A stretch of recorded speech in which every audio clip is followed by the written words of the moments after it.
Welcome to the Springs in the Desert podcast. We're those friends that you can take with you wherever you are on the path of infertility. Hey there, welcome back to the Springs in the Desert podcast. I'm Jillian, your host, and I am joined by the one and only Clare Kane. How are you, Clare? I am well, thanks, Jillian. A little muffled by a cold, so I apologize, listeners, who are hearing this. But I am so delighted, as always, to get to talk with you and to reflect on these things together. It is such a joy always to talk with everyone on the Springs team, and you in particular, Jillian. Well, thank you, Clare. I echo that. Right back to you. Today, I'm looking forward to talking to Clare. Listeners, last time Clare joined us, we started a conversation about friendship. And this, I think, the conversation not only, I think, resonated with a lot of listeners, but we heard from a lot in the community this week about their desire for better friendships, for new friendships, to discern and cultivate the friendships that they have and in the various seasons of life and the challenges that might entail.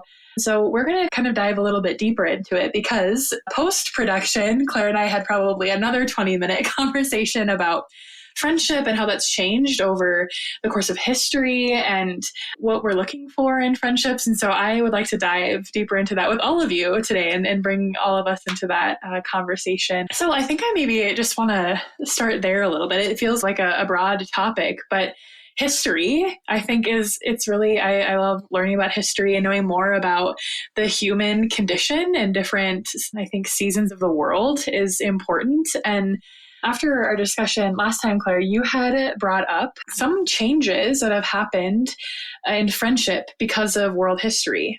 So I'd like to start there. What has been a recent event in world history that has maybe influenced the way that friendships have been made up, maybe before that event and after?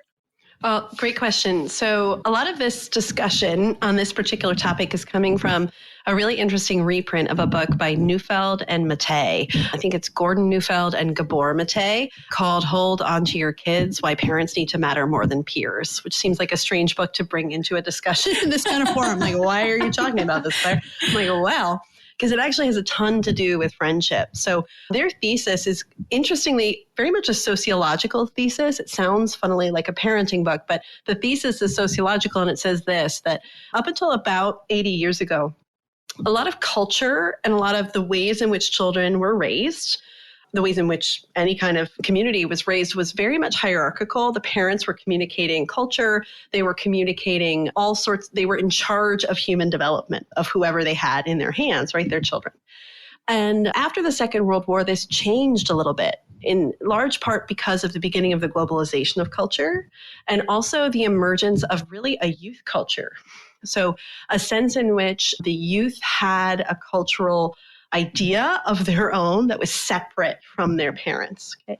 And what that meant was then that a lot of youth at that time started to look for their primary attachments to each other. No longer was it the parent or the caregiver who was their primary source, not just of love and constancy and unconditional acceptance, but also direction. What does it mean to grow into maturity? So instead of looking to, shall we say, older generation, peers, other members of the community who are adults, people, especially youth, started looking at each other for those sources. And there is a problem with that because it means that instead of looking for what it looks like to be an adult human to an adult human, you are looking for the source of accuracy and expertise in adulthood to someone who is still a child. So What does that mean? Which sounds all very abstract. Okay, Clare, what the heck does that mean for friendship? It means this. So if the culture around us for the past 80 years has been telling people that at a certain point in development, usually maybe 11, 12, 13, it is normal to repudiate parents. It is normal to start putting your primary attachment on friends. That is how human development is supposed to work. You are basically handing the care and keeping of your heart to another adolescent. That with the best of intentions, right? That other adolescent or that other young adult does not have any kind of evolutionary familial commitment to you, And in many ways, they do not have the expertise or the cognitive and psychosocial development to give you unconditional acceptance. They can't attach to you. So we start to see a real rise in bullying, in child suicide and teen suicide in these past 80 years because there is this sort of cultural myth. The myth of friendship is that your peers are supposed to provide the only and the most important source of acceptance, community, and support for you. That is a problem. That is a problem, not because your peers aren't awesome people, right? And I assume that maybe this is an inaccurate assumption that most of the people who would be listening to this podcast are probably in their 20s or 30s or 40s or 50s, right? They're adults now. I think it's still worthwhile to maybe reflect on this thesis. And you may decide, Claire, this doesn't jive with my development and growth at all. And if so, just check it out, right? But if it sparks a little question of, oh, does that have a little to do, or might that be maybe one of the causes why when a friend rejects me, especially a close and intimate friend, there is a sense of gut-wrenching betrayal because somehow I accidentally, unconsciously assigned to that person an expectation for caregiving, support, presence, unconditional regard that would have been more appropriately given to a parent or a partner. That's an excellent question. Yes, for me. Yes. And for me too, Jillian, for me too. I think it's very much a part of the sort of modern question of friendship. And it's very much a part of the myth that's out there that the people who really understand you are your peers. And you may have peers who understand you beautifully. And that's great. That's awesome. But I think the expectation that you are going to be unconditionally accepted, there's unconditional love coming at you from a peer is really an accidental and very problematic weight on the other person because that's not their job. Their job is to be accompaniment to you. Their job is to be present to you in the ways they can, in the ways that are appropriate to them and their abilities and their needs and their tasks and their vocation. It is not to be your de facto pseudo parent or partner. Yes. Wow.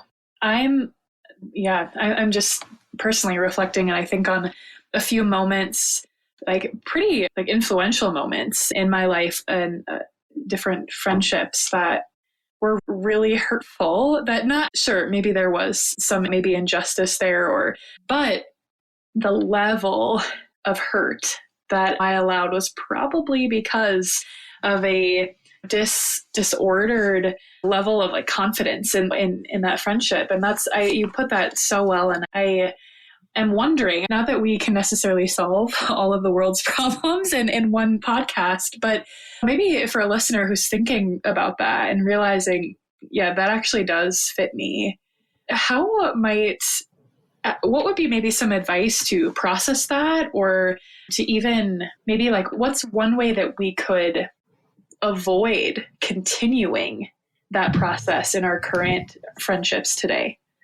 That's a fabulous question. And it's totally possible. And I love your point there in reflecting on your own experience where you said it's not that there wasn't some reasonable hurt there. Okay. So it sounds in some ways, the presentation of this theory sounds a little academic and cold, right? We've all been in situations where somebody has done something that has deeply hurt us, a peer, someone who we love and is a close friend has done something that deeply hurt us.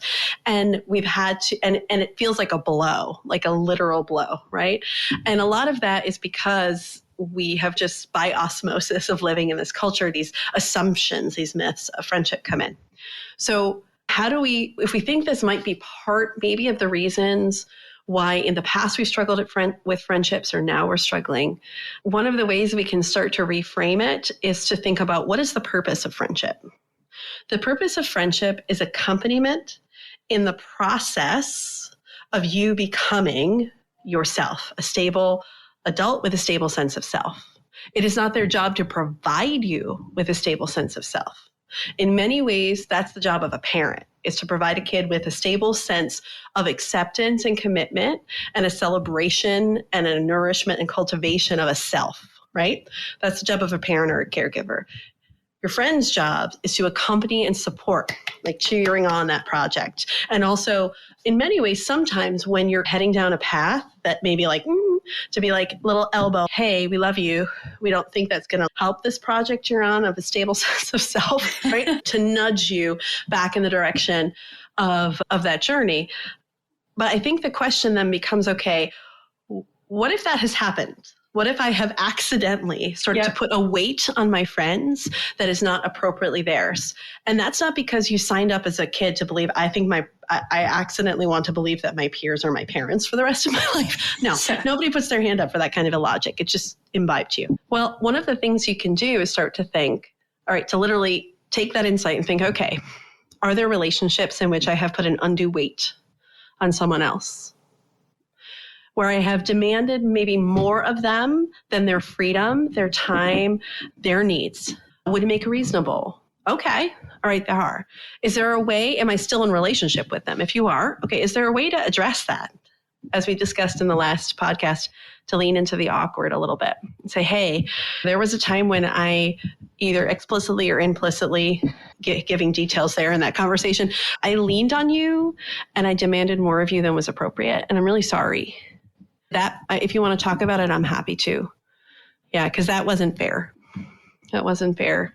I will always want you to be doing you and to be doing the things you need to be doing and the things that are most important for your project of being you.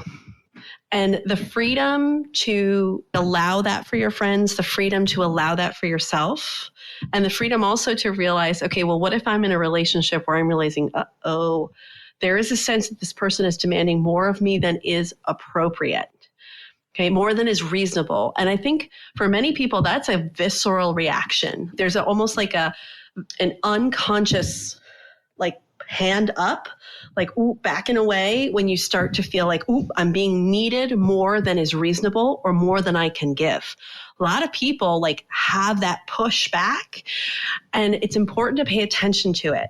Because I think, especially in a Christian context, often that's the point at which people assume, well, obviously I'm feeling a little bit of like pushback against it, so I must therefore serve more.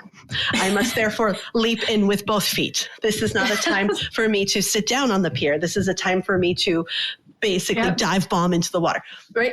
So I think it's really important. If you're standing on the pier of that friendship and realizing, someone is asking me to cannonbomb into the depths of their life right now, and I have a real, clear, definitive sense that is not what I need to be doing, I would not push past that without serious reflection.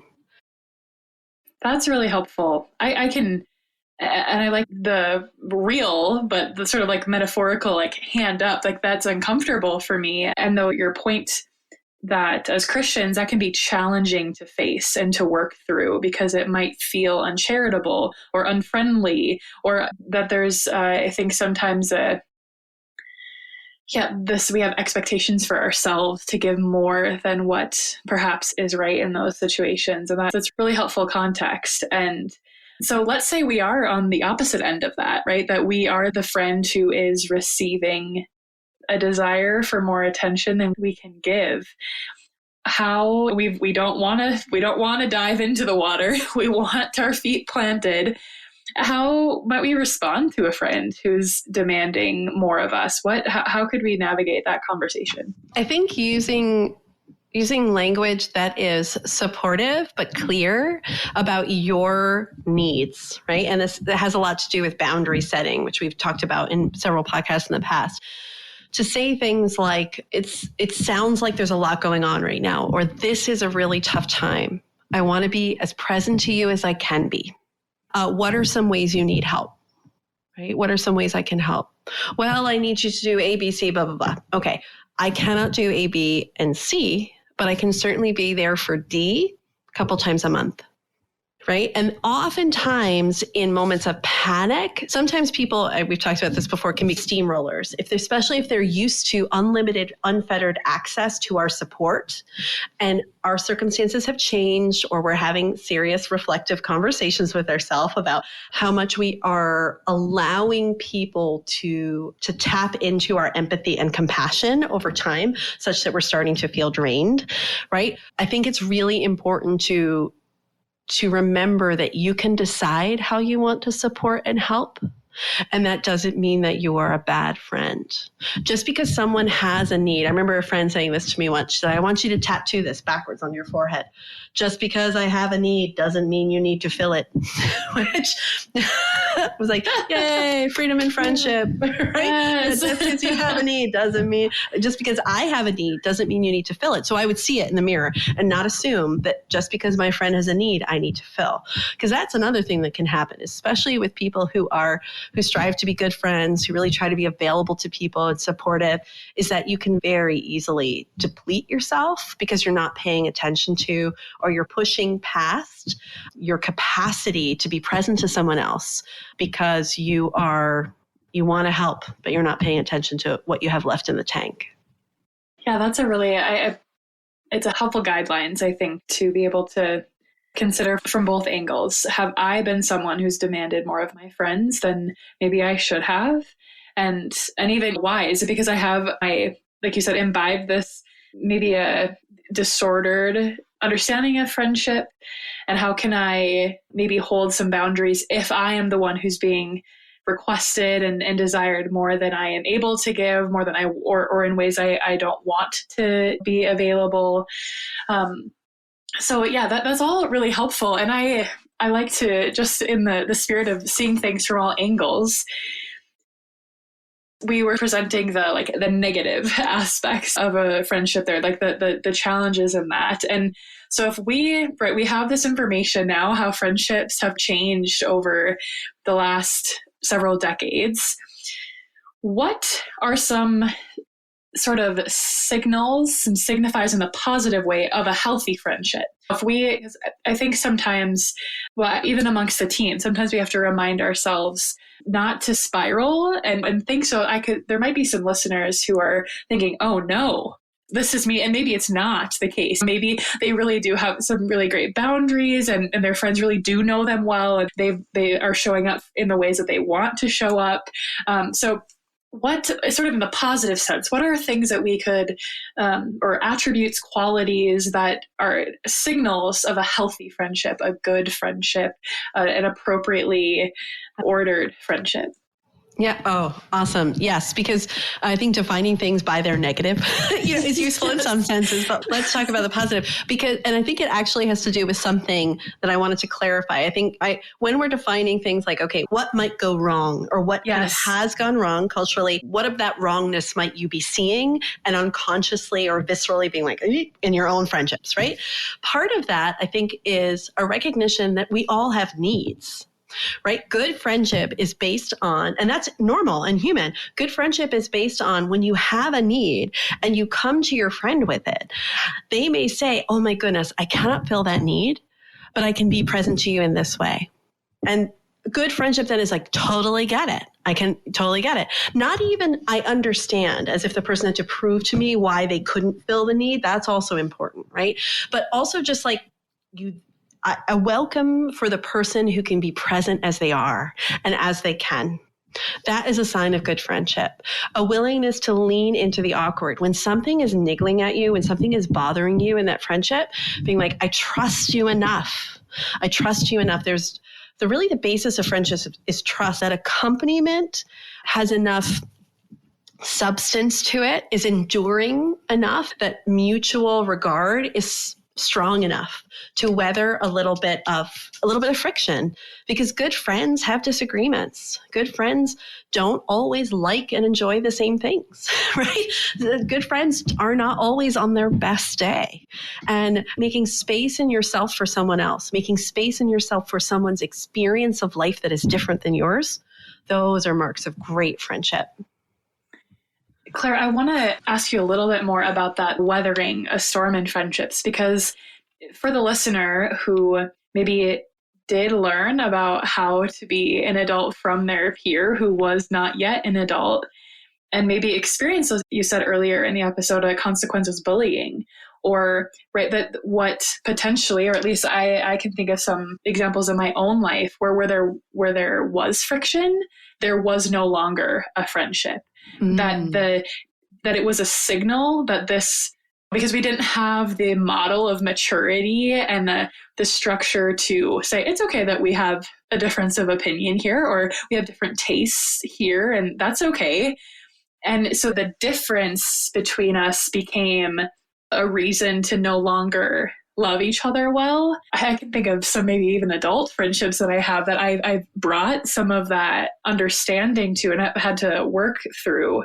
So if you are having friction with a friend as an adult and you don't really have the words to say it's okay that we disagree, certainly if there are things that are really important to you and really big, to be able to talk through those. But how can we be okay and love someone well who we are having a disagreement with? And how do we step through that and still say, yep, that's okay. Like, we're friends and we can weather that. How do we do that? How do we weather the storm well?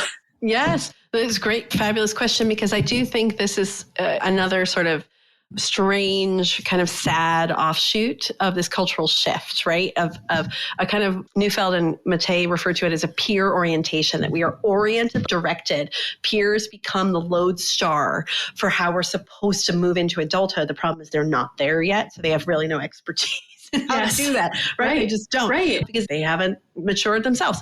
So I think it becomes this point of testing the friendship, or shall we say, trying to what does it mean for me to model that behavior? Can I come into a conversation? Can I lean into the awkward? Can I trust the other person enough to experiment this? Does that make sense? Be like, hey, I'm noticing this. I really want to keep our friendship going, but we have very different opinions about blank. I understand that you are not your opinion. And especially in, seasons of great contentiousness, this can be really tough. If somebody has very significantly different values, beliefs, doesn't matter what it's about than you. Can I come with a sense of openness to trusting that you are willing to go here with me? And you may be shocked by the person being like, yes, let us talk about this, because it's been on my heart too. I love you as a friend. We have differing views. Maybe it becomes a thing where we just simply don't talk about this unless both of us agree it needs to be discussed that day, right? Or maybe it's just we agree to have different opinions and to support each other in that, and okay. Or you may have this conversation and the friend is, I'm out. Backs away, awkwardness, has no interest in talking. And then in a sense that I think becomes a litmus test for how viable, how sturdy the friendship is.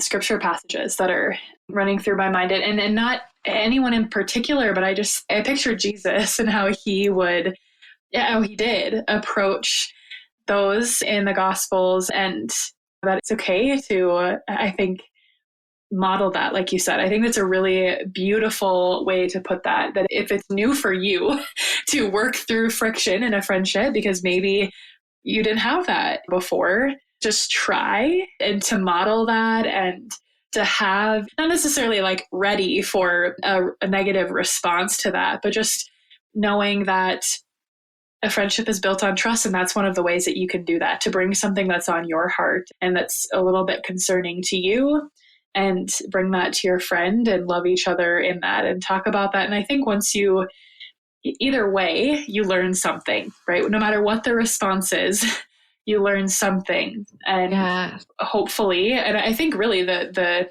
end result is what you're looking for in a friend. You're learning more about friendship. If the response is, I'm out, I don't want to talk about this, you know that you might be looking for a friend who is willing to talk about that with you, and what are discerning those qualities in your friendship. And then I think it makes us a better friend. Yes, absolutely. And I think this has a lot to do with like forgiving ourselves for not being experts in conflict resolution. Seriously, because if we accept that there's some truth of this thesis that we have by accident been raised by our peers, 14, 15, 16-year-olds are not known for their expertise in conflict resolution, right? No, that's not how 15 and 16-year-olds brains work, full stop, in terms of cognitive development. It's just not, right? And so I think we have to give ourselves grace. This is going to feel real weird, right? And it's going to feel weird to maybe give ourselves the freedom to be us and give themselves or friends the freedom to be them, knowing that we can still be together, because a lot of peer orientation has to do with sameness. It's about abiding by these rules of the peers, which are often very arbitrarily defined. And if you're not same, you're out. Yes. It's so black and white. Yes. And so realizing I can be here believing what I believe, I can be here being myself, and you can be over there being yourself, and I can love you deeply, and we can have a great friendship, and we can believe we can function very differently and also still love each other well. Yeah, it's good conversation for my heart. I'm sure the community too, and I think just recognizing, I'm sure as you share a lot in our previous podcast, just noticing things is the first step, right? Mm-hmm. Noticing what you need, what kind of friendships are healthy in your lives, and maybe where there is an area that you need to apologize. I relied on you a little too heavily in that way. And just noticing, I think, is helpful, and how you grew up and what was modeled for you, and that there's always ways to, I think, take a step forward in the way that you're loving yourself and others and what friendship looks like. And we started out abstract, like you said, history of friendships. And we've talked about the negative sort of the definition of friendship and some positive ways that friendships operate and qualities. And I know that there are some in this community who aren't even quite at that step, that they are really feeling alone, and they are feeling like they are having a hard time just even approaching the conversation about friendships and approaching someone and building friendships for a variety of reasons. It could be health. It could be simply that spending time with someone in another season of life is really challenging. It could be that all of their friends are in different seasons of life now, and they're feeling really alone and don't know how to start over in new friendships. So just very simply, and when I wrote this question as a prep question, I thought this might feel really basic, but I think it's important to get back to the basics. If you're someone struggling, how can we make new friends? What does that look like as an adult? If you're mourning these we've talked about this in the last podcast, the movies show us the decades-long friendships. And if we're not living in the same town we grew up in, or our friends maybe from high school or college or professional lives have changed, how can we begin again? Yeah, back to basics, I think, is important. And I think a lot of it has to do with how mobile we've become. Very hard to build friendships, long-term or short-term, when we're very transitory. We're flying to work, we're coming home. There's a lot of movement in our lives that's fairly new from an evolutionary perspective. Yes. Right? Literally. And then from a psychodynamic perspective, yes, very different. I think one of the best things to do is literally to reflect, to notice, what are your interests? I was thinking about this for myself, and I was thinking, okay, I'm in a season of life now where I have a little bit more time to devote to my hobbies, which I really enjoy reading. I really enjoy walking and hiking and being out in nature. I am like a big history nerd. My favorite show is Antiques Roadshow, of course, right?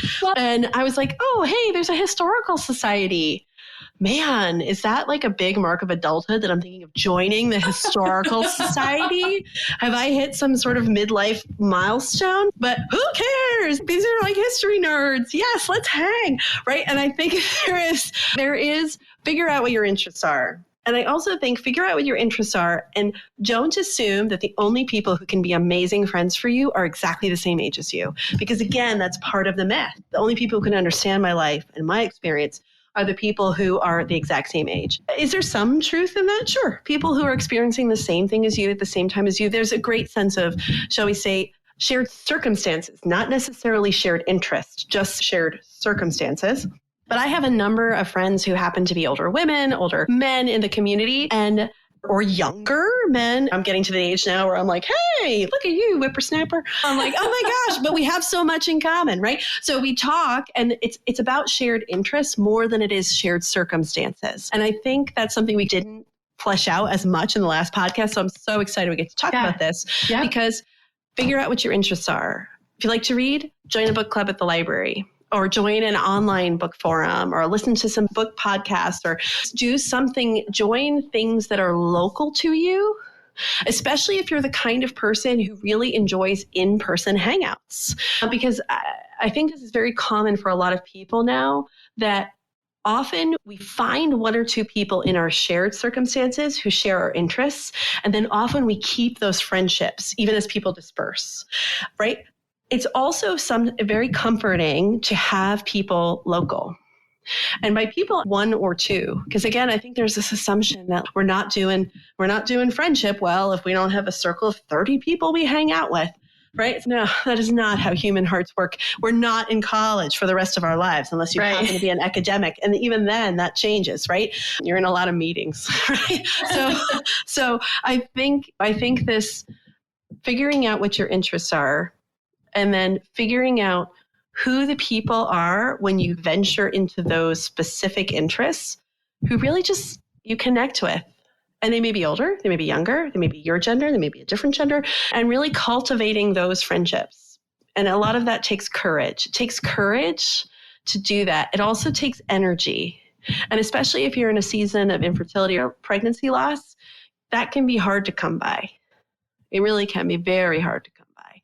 So, I think I beat a dead horse. I say this to my clients at least once a session. Just be gentle with yourselves, right? Give yourselves grace, because if you are built for community, as you absolutely are, we all are built for community, that need and that desire is going to be filled. God is going to fill it.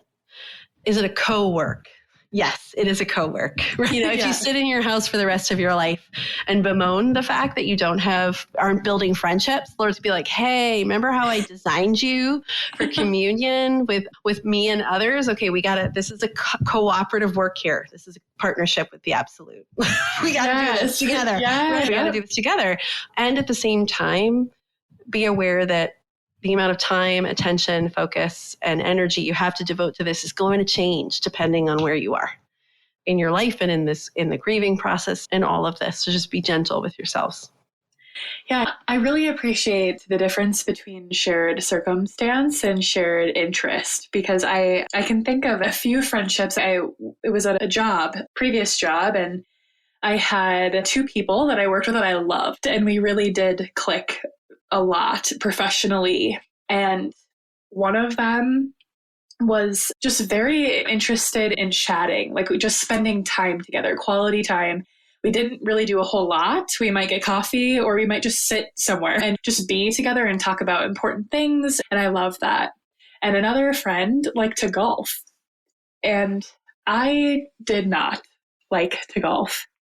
But I went. I golfed. I learned how to go. I did the whole thing. I became a member, and I did, and that taught me a lot. Actually, I'm glad that I did that, but it did tell me that when that friend and I think the friction was that I was trying to force a shared interest, and that the best way that I could love them was at work, professionally, and doing the things we loved to do together. And that it was good that I tried something new, but it's okay that I didn't like to golf. It's okay that I wasn't even that great at golf. And I could go if I wanted to, but I didn't have to force a shared interest for me to love that friend well. And I like that could be used in many, many different ways. And I like being able to just recognize that there's a difference there. And it's okay that there's a difference there. And it's okay that and even those two, I'm still friends with both of them today. And because I allow, I think the friendship to live organically in the way that each of us, and it was actually funny, the friend that likes quality time is really more of the friend that I talk to maybe once or twice a year for a few hours at a time, as you were talking about this week, and we catch up on all the things, and we maybe see each other once a year, and then we don't see each other for another entire year. But the friend who I went golfing with, I see them frequently, much more frequently. And so I think when you allow the friendships to grow organically and to do the things that you love to do together. Yes, beautiful. That they grow the way they're supposed to. And yes, I thank you for that, distinguishing those two things. And yeah, that's a great example, Jillian. Thank you. Thank you for sharing your experience there. Because it's true. If you let these friendships room to breathe, that doesn't mean not needing. We all have needs. We all have emotional needs. We all have off days where we call a friend and be like, I need to vent. And that's good. That's important.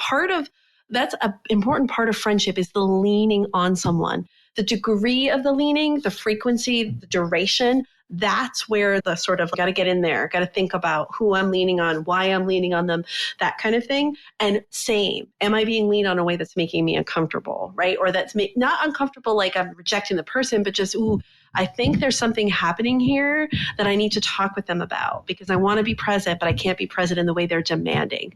So it's about allowing. It's about allowing friendships to breathe. And difference is so important. As you were talking, I was thinking about a friend I have known for just a couple of years, lives in town, very much shared circumstances, but we discovered in the shared circumstances, shared interests. And she could not be more different from me, just extroverted. There's this hilarious meme, and there's a lot of truth to it. I saw on Facebook that introverts don't make friends. They're just found by an extrovert who decides they like them and demands and kidnaps them into friendship. And it's so true. Like a lot of my friends are much more extroverted than I am, much more. And this friend could not be more different than I am. And we totally delight in each other. And because we're just allowing each other to be different.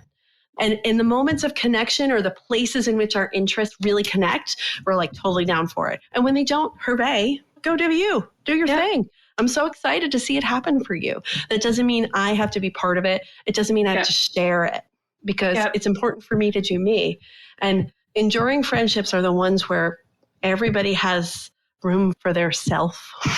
Yes. I think that's this is all just, I'm eager to let this episode kind of blossom in my life in friendships from here on out, because can be challenging. And in the friendships I was speaking about before it, the friend with golf, it was I think we probably both, but I remember them like, this just isn't really working. This is not, I don't think we should do this. And agreed. But I learned how to golf. Yes. And they got to teach me something that they loved. I met many more people that I would have never met because golfers golf together. There's this group of people I would have never met. When I would call to book a tea time, they knew me by name. Like there was a lot of really beautiful fruits from that. But it's okay to say, I just don't love to do this. And I think it would be better. I'm getting frustrated. I don't love to do it. And you can see it on my face and in my conversations. And to say, I love you, but I think I'm going to love you when we go do this thing.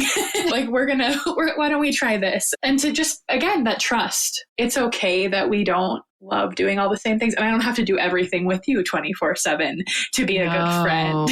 No. And I think that is really huge. And it's very much a part of this parent orientation culture is like sameness, right? Yes. There's this sort of expectation of sameness and also an expectation of almost exclusive presence and availability. There's all these expectations, and that's just not reasonable, especially as you move to adulthood, which is the whole point of development, is to getting us to be selves that are stable and functional in the world as adults. And I think it's beautiful that you and your friend did that. And those are the friends really and truly, that's the stuff of friendship, right? Is that we have people who are really emotionally intimate with us. And that's great. We also have often circles of friends with maybe lesser degrees of intimacy. That does not mean they're not awesome people or important parts of our lives. It just means that the capacity of our heart to devote to people in friendship has differing degrees of availability. And that's totally reasonable and normal. Yes. Totally reasonable and normal. Oh, amen, Claire. Amen to this entire episode. I am so grateful for this conversation. I trust that this will be received also well in the community, and it's something that I think I'll turn to. Again, I can't wait to listen back to it. Listeners, just know that we're praying for you wherever you are in your friendships. We're talking about it because it can be challenging, and that it's not always easy to make new friends, to maintain friends, to cultivate that, and sometimes to let a friendship stay in a season of life. And so I hope that these conversations have been helpful to you. And again, Claire, thank you so much for having this conversation. Oh, it's absolutely a pleasure always, Jillian. Such a joy to talk with you and with the whole community. Yes. Mm-hmm. Love that. Well, listeners, we will see you next time on the Springs in the Desert podcast. Thanks for being here. Thank you so much for joining us for this Springs in the Desert podcast episode. We would be so grateful if you took a minute to rate and review us so that we can reach more listeners. Don't forget to check out our social media pages on Facebook and Instagram, and go to our website, springsinthedesert.org, where you can sign up for our newsletter and community prayer list, read our blog, and register for virtual and in-person events. Most importantly, remember that God loves you so much, and so do we.